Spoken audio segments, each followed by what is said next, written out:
मैं इस वक्त दिल्ली के जंतर मंतर पर हूँ। ईवीएम को लेकर जो काफ़ी जो ईवीएम है चर्चा में है। अलग अलग पार्टियां और संगठन है जो ईवीएम का विरोध कर रहे हैं और सबसे ज़्यादा जो भारत मुक्ति मोर्चा के द्वारा जो ईवीएम के खिलाफ पूरे देश भर में मुहिम चलाई जा रही है।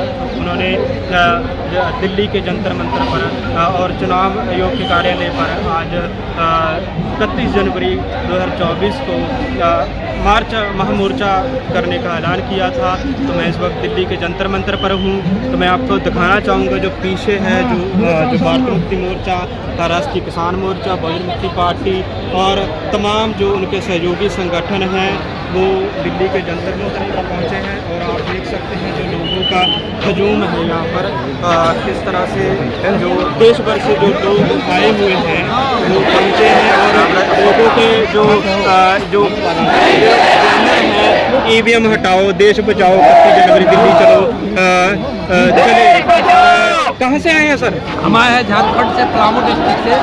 क्या कहना चाहेंगे ईवीएम पर? ईवीएम के लिए आए हैं आप? जी, ईवीएम के लिए इसलिए आए हैं कि चुनाव आयोग जो ईवीएम है वो चुनाव आयोग सारा गलत कराती है, इसलिए कि लोकतंत्र की हत्या है। जब उनको चुनाव कराना ही है तो बैलेट पेपर से कराएं, ईवीएम से ना कराएं।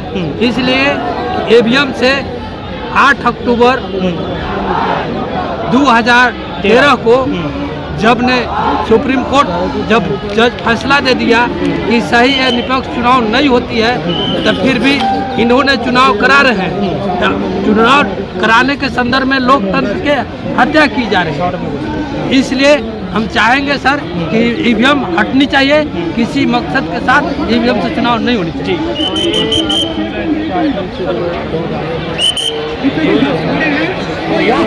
हमारा जो विश्वास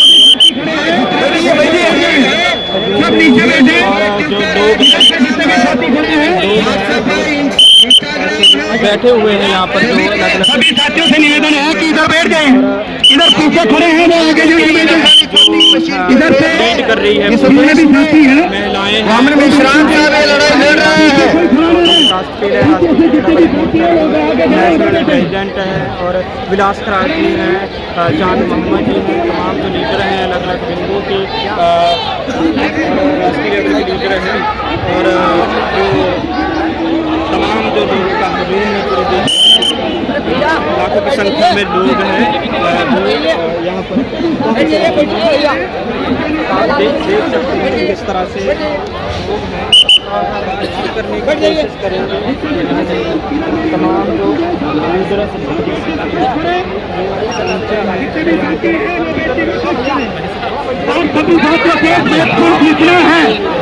कि अभी सोशल मीडिया पे ट्विटर ट्रेड चल रहा है, जो जहाँ खड़ा है, जहाँ बैठा है, क्या कहना चाहेंगे सर? जंतर मंतर पर खड़े हैं।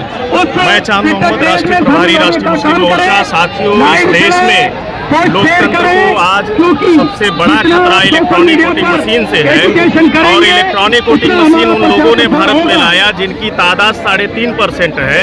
और 3.5% समाज का वो जो संख्या बल वाला समाज है वो अपने वोट से आज शासक नहीं बन सकता। तो इसलिए हम ऐसा कह सकते हैं कि जिसके पास नोट नहीं है वो नोटों की चोरी करेगा, जिसके पास वोट नहीं है वोटों की चोरी करेगा। और बहुजन नायक मान्यवर काशीराम साहब ने जब नारा लगाया वोट हमारा राज तुम्हारा नहीं चलेगा नहीं चलेगा, तो उसके काउंटर में कांग्रेस बीजेपी जैसी मनुवादी पार्टियों ने ईवीएम लाया। कहा ईवीएम हमारा वोट तुम्हारा खूब चलेगा खूब चलेगा। ईवीएम आने से आज इस देश के मूल निवासी बहुजनों का वोट का अधिकार प्रभाव शून्य कर दिया गया, जिसको डॉक्टर बाबा साहब अम्बेडकर ने 1932 में लड़ झगड़ कर इस देश के नागरिकों को वोट का अधिकार दिलाने का काम किया। आज ये मनुवादी पार्टियां और मनुवादी सरकारें वोट के अधिकार को प्रभाव शून्य कर चुकी है। इसलिए देश भर से भारत मुक्ति मोर्चा के राष्ट्रीय अध्यक्ष वामन मेश्राम जी के द्वारा ये जो इलेक्शन कमीशन ऑफ इंडिया के कार्यालय पे महामोर्चा निकाला गया है, राष्ट्रीय मुस्लिम मोर्चा के लोग भी इस महामोर्चे का हिस्सा है। और देश भर के राष्ट्रीय मुस्लिम मोर्चा के कार्यकर्ता आज के इस प्रोटेस्ट में ईवीएम के खिलाफ इलेक्शन कमीशन ऑफ इंडिया के कार्यालय पे शामिल है। लोग हैं ये राष्ट्रीय मुस्लिम मोर्चा के जो नेशनल प्रेसिडेंट है वो थे हमारे साथ उल्लास ईवीएम हटाओ। क्या कहना चाहेंगे दिल्ली के माननीय मोहम्मद मेश्राम साहब ने पूरे देश भर में ईवीएम भंडार तोड़ परिवर्तन यात्रा निकाला था और इस परिवर्तन यात्रा में घोषित किया था, चुनाव आयोग को आगाह किया था, वार्निंग दिया था, चेतावनी दिया था कि सुधर जाओ, नहीं तो लाखों की संख्या में हम चुनाव आयोग के मुख्यालय पर मोर्चा लेकर आएंगे। तो मोहम्मद मेश्राम साहब के अपील के अनुसार पूरे देश भर से लोग यहाँ लाखों की संख्या में पहुँच गए हैं और 10 बजे लोगों को बुलाया था, लोग 8 बजे ही यहाँ भारी संख्या में पहुँच गए थे। तो ये जो विद्रोह है ये विद्रोह नहीं है, ये क्रांति का आगाज है और लोकतंत्र को ईवीएम दिमक की तरह खा चुका है। लोकतंत्र को ईवीएम के जरिए से खत्म कर दिया गया है। तो लोकतंत्र को बचाने के लिए आंदोलन है। डिजिटल का युग है, आप लोग भी डिजिटल क्यों नहीं होते हैं? डिजिटल मशीन है, लोग चांद पर जा रहे हैं, तो आप भी डिजिटल क्यों नहीं होना चाहते? तो चांद पर जो यंत्र भेजा तो उसको बैठे बैठे यहाँ से रिपेयर किया है, बैठे बैठे यहाँ से उसका संचालन किया। तो डिजिटल युग के नाम पर आप मनुस्मृति थोपोगे। अगर चांद को धरती पर बैठ कर ऑपरेट किया जा सकता है तो दिल्ली में बैठे हुए ये चोर बदमाश उचक्के लोग लोगों की ऑटो की डकैती डाल रहे हैं, चोरी कर रहे हैं। तो प्रगति जो है कैसे होगी? पूरे दुनिया में ईवीएम बैन है, जिन्होंने इसका प्रोडक्शन किया वो बैन है। इसके बावजूद आज ईवीएम का केवल मात्र भारत में इस्तेमाल हो रहा है और भारत को बड़ा लोकतंत्रवादी देश माना जाता है, डेमोक्रेसी को मानने वाला देश कहा जाता है। ये मजाक किया जा रहा है और जो ईवीएम मशीन के जो संचालक है, जो बड़े बड़े अहदे पर लोग हैं, वो बीजेपी के लोग हैं। कल ये बात डिस्क्लोज हो गई, इससे बड़ा असंतोष पैदा हो गया है। यानी कंपनी बीजेपी, उसके संचालक बीजेपी के लोग और देश की सारी व्यवस्था पर ब्राह्मण लोगों का कब्जा है। ये 3.5% वाले लोग गांव का चुनाव नहीं जीत सकते, देश की सत्ता और व्यवस्था पर कैसे नंगा नाच कर रहे हैं? इसके खिलाफ तो जन विद्रोह होगा ही। अगर लोगों का ईवीएम पर विश्वास नहीं है तो चुनाव आयोग क्यों थोपना चाह रहा है लोगों पर? तो हम लोगों ने चुनाव आयोग को घेरने का आंदोलन किया, मगर ये मिलिट्री पुलिस किसके द्वारा आई गई है? चुनाव आयोग स्वायत्त संस्था है, तो स्वायत्त संस्था को जवाब देना चाहिए, हमको बुलाना चाहिए, चर्चा करना चाहिए, विमर्श करना चाहिए। तो बीजेपी चुनाव आयोग को बचाने का काम कर रही है और चुनाव आयोग चोरों का सरदार बना हुआ है और चोर जो है वो केंद्र में बैठे हुए हैं। जो इंडिया गठबंधन बना है उन्होंने चुनाव आयोग से समय मांगा था, तो चुनाव आयोग ने समय नहीं दिया, तो आप लोगों ने 3 चरणों में पहले पूरे देश भर में प्रदर्शन किया कलेक्टर ऑफिस के सामने, अभी चौथे चरण में दिल्ली आए, तो विश्वास है कि आपकी बात नहीं सुनी जाएगी? अगर वो हमारी बात नहीं सुनेंगे तो आज हम फैसला करेंगे। हम आए इसीलिए है। किस तरह का फैसला? वो फैसला अभी थोड़ा समय रुकिए, आपके चैनल वालों को विनती है थोड़ा देर रुकिए, सभी लोगों को आने दीजिए। हमारे राष्ट्रीय नेतृत्व आज कोई बड़ा फैसला करेंगे। बहुत बहुत शुक्रिया बात करने के लिए। तो कैलाश राज जी को नेशनल लेवल के हमारे साथ पार्टी के नेशनल प्रेसिडेंट रविंद्र प्रताप जी हैं। क्या कहना चाहेंगे सर? आप राजनीति पार्टी के प्रेसिडेंट हैं, ईवीएम पर विश्वास है? देखिए, इलेक्ट्रॉनिक वोटिंग मशीन के माध्यम से आज जिस तरीके से लोगों के साथ में विश्वासघात हो रहा है, लोग जहां बटन दबाते हैं वहां वोट कहीं और ही जाता है। तो संविधान निर्माताओं ने ये जिम्मेदारी माननीय चुनाव आयोग के लगाई थी कि देश में free fair and transparent election होना चाहिए, मगर भारत का जो निर्वाचन आयोग है वो निर्वाचन आयोग सत्ताधारी पार्टी की एक शाखा बन के रह गई है। वो केवल एकमात्र सरकार चुनाव आयोग को बचा रही है, और चुनाव आयोग ये नरेंद्र मोदी की जो देशद्रोही सरकार है इसको बचाने का काम कर रही है। एक दूसरे की ये बचाने का काम कर रहे हैं, जबकि संविधान निर्माताओं ने स्पष्ट कहा था कि देश के अंदर में मुक्त, निष्पक्ष और पारदर्शी चुनाव होना चाहिए।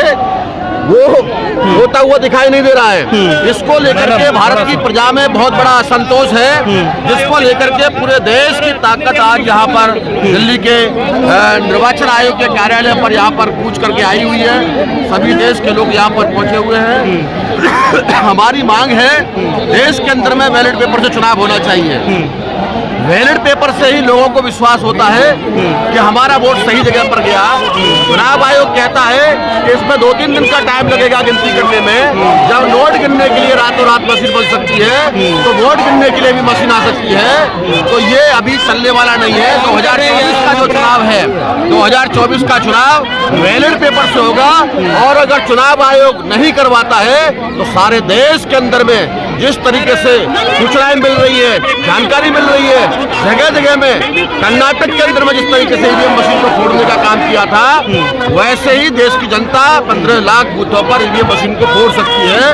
अगर हम इस गैर कानूनी काम के लिए समर्थन नहीं करते हैं, मगर देश की जनता में उबाल है। कर्नाटक की घटना 2024 में घटना दोबारा दोहराई जा सकती है। बहुत बहुत शुक्रिया। हमारे साथ राष्ट्रीय पिछड़ा वर्ग मोर्चा के नेशनल प्रेसिडेंट चौधरी विकास पटेल हैं, जिन्होंने इस प्रोटेस्ट को समर्थन किया है।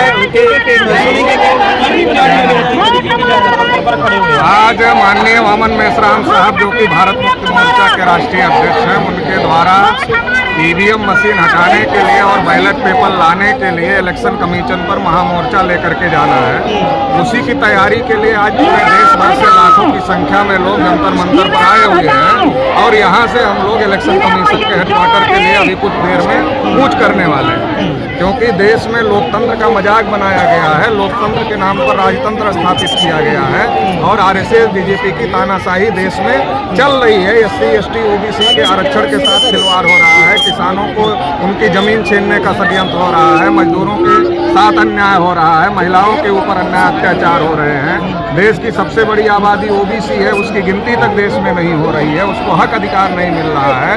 तो देश में किसान, मजदूर, नौजवान, महिला, अधिकारी, कर्मचारी, सारे जो लोग हैं SC ST OBC माइनॉरिटी, उन सभी के हक अधिकारों की रक्षा इसलिए नहीं हो पा रही है क्योंकि देश में ईवीएम मशीन होने की वजह से देश में हम जिनको चुनना चाहते हैं, देश की जनता जिनको चुनना चाहती है, उनकी सरकार नहीं बनती, बल्कि चुनाव आयोग के द्वारा जो ईवीएम मशीन लाई गई है उसके द्वारा घोटाला करके सरकार बनाई जा रही है। इसलिए जब तक ईवीएम नहीं हटेगी तब तक देश में फ्री फेयर ट्रांसपेरेंट इलेक्शन नहीं होगा, और जब तक फ्री फेयर ट्रांसपेरेंट इलेक्शन नहीं होगा तब तक हमारी समस्याओं का समाधान नहीं होगा। तो इसलिए देश से ईवीएम हटाना जरूरी है, और ईवीएम को हटाने के लिए हम लोग यहाँ दिल्ली जंतर मंतर पर आए हुए हैं, और यहाँ से इलेक्शन कमीशन में हम लोग बड़ा मोर्चा लेकर जाने की तैयारी। डिजिटल युग है, आप लोग डिजिटल क्यों होना चाहते हैं? टेक्नोलॉजी के मामले में अमेरिका, जापान, जर्मनी से ज़्यादा आगे अभी भी हम नहीं हैं। अमेरिका, जापान, जर्मनी में ईवीएम नहीं बैलेट पेपर से चुनाव होता है, तो भारत में ईवीएम से चुनाव क्यों? और टेक्नोलॉजी अगर आगे है, टेक्नोलॉजी के दुष्परिणाम भी उतना ही ज़्यादा है। जहाँ टेक्नोलॉजी है वहाँ कुछ भी संभव है। इसीलिए तो हम कह रहे हैं कि टेक्नोलॉजी का मामला है, और भारत की जो बहुसंख्यक आबादी है वो ज़्यादा पढ़ी लिखी नहीं है, उसको ठीक से मोबाइल चलाना नहीं आता। तो टेक्नोलॉजी के युग में भारत में जिस प्रकार की आबादी रहती है, जिसके पास टेक्नोलॉजी की कोई जानकारी नहीं है, तो भारत के लिए ईवीएम किसी भी स्थिति परिस्थिति में उपयुक्त नहीं है। भारत के लिए बैलेट पेपर उपयुक्त है। जो हर आदमी को, अनपढ़ जाहिल आदमी को भी जो समझ में आता है, तो उसको यकीन और विश्वास होता है कि हमने जिसको वोट दिया उसी को वोट मिला। लेकिन ईवीएम में 3 प्रकार के यंत्र हैं। एक जहां हम बटन दबाते हैं, फिर एक जहां पेपर ट्रेल लगा है जहां दिखता है, और एक कंट्रोल यूनिट है। एक बैलेट यूनिट है, एक कंट्रोल यूनिट है, और एक पेपर ट्रेल है। हम बटन दबाते हैं, पेपर ट्रेल में दिखाई देता है, हम बटन दबाते हैं बैलेट यूनिट में और दिखाई देता है पेपर ट्रेल में, और काउंटिंग होती है कंट्रोल यूनिट की। तो जहां हम बटन दबाते ना उसकी गिनती होती है, जहां हम देख रहे हैं अपने वोट को ना उसकी गिनती तीसरे की हो रही है। और इस आधुनिक युग में इसमें क्या नहीं हो सकता। और सुप्रीम कोर्ट ने 8 अक्टूबर 2013 को मान लिया कि केवल ईवीएम से फ्री फेयर ट्रांसपेरेंट इलेक्शन नहीं हो सकता। जब सुप्रीम कोर्ट ने मान लिया तो चुनाव आयोग क्यों नहीं मानता? चुनाव आयोग को मानना चाहिए और बैलेट पेपर लाना चाहिए।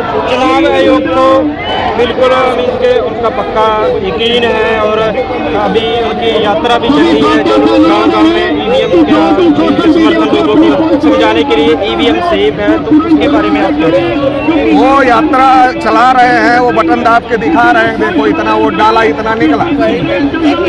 तो मशीन में तो बाद में छेड़छाड़ होती है, बाद में कुछ भी संभव है, तो आप तुरंत दिखा रहे हो, इसका क्या मतलब है?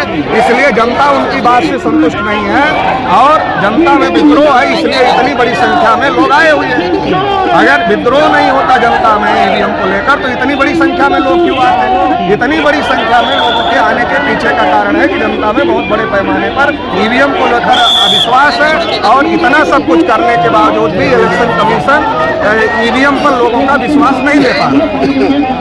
विपक्ष ने टाइम मांगा था इंडिया गठबंधन ने, उनकी बात नहीं चुनाव आयोग ने सुनी और आपको विश्वास है कि आपकी जो बात चुनाव आयोग को स्वतंत्र मशीनरी के तौर पर संविधान निर्माताओं ने बनाया हुआ है, लेकिन अब जिस प्रकार से हरकतें चुनाव आयोग कर रहा है, इससे लग रहा है चुनाव आयोग आरएसएस बीजेपी के इशारे पर काम कर रहा है। तो इसलिए ही हम लोगों को मोर्चा लेकर आने के लिए मजबूर होना पड़ा। अगर चुनाव आयोग ईमानदारी से काम करता तो फिर हम लोगों को इलेक्शन कमीशन पर मोर्चा लाने के पहले ही चुनाव आयोग फ्री फेयर ट्रांसपेरेंट इलेक्शन कराने की व्यवस्था करता है। इससे आगे क्या? अभी जंतर मंतर तो है, इससे आगे क्या? अभी हम लोगों का इलेक्शन कमीशन पर मोर्चा जाएगा और अगर आज के बाद हमारी बात नहीं मानी गई तो हम लोग बैठकर आगे क्या करना है उसको तय करेंगे और उसकी घोषणा करेंगे। मेरा लास्ट सवाल है कि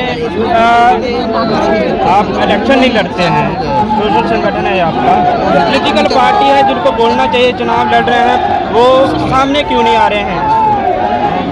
तमाम पॉलिटिकल पार्टियां इस पर थोड़ा बहुत बोलती रहती हैं, जब वो इलेक्शन हारती हैं तो बोलती रहती हैं, लेकिन सवाल थोड़ा बहुत बोलने से काम नहीं चलेगा। इस पर बड़ा एक्शन लेने की जवाबदेही है, जिम्मेदारी है और पॉलिटिकल पार्टियों को निश्चित रूप से लेना चाहिए। मगर हो सकता है सीबीआई ईडी का दबाव बहुत ज़्यादा बनाया गया है, तो इससे डर रहे हो और ऐसा आम पब्लिक में भी लोग कह रहे हैं कि ईडी के दबाव से बहुत सारे लोग बहुत सारी बातें नहीं बोल रहे हैं। तो हम लोगों का हक अधिकार खत्म हो रहा था, हम लोग सामाजिक लोग हैं तो हम लोग तो बोलेंगे, पॉलिटिकल पार्टियां बोले ना बोले। आपको सीबीआई ईडी का डर नहीं है? अभी तक तो नहीं लगा है, अभी तक सीबीआई ईडी वालों ने हम लोगों को पूछा नहीं, क्योंकि उनको पता है जांच करने के लिए कुछ है नहीं इनके पास। हमारे पास कुछ नहीं है। बहुत बहुत शुक्रिया बात करने के लिए। तो ये आप सुन रहे थे तमाम जो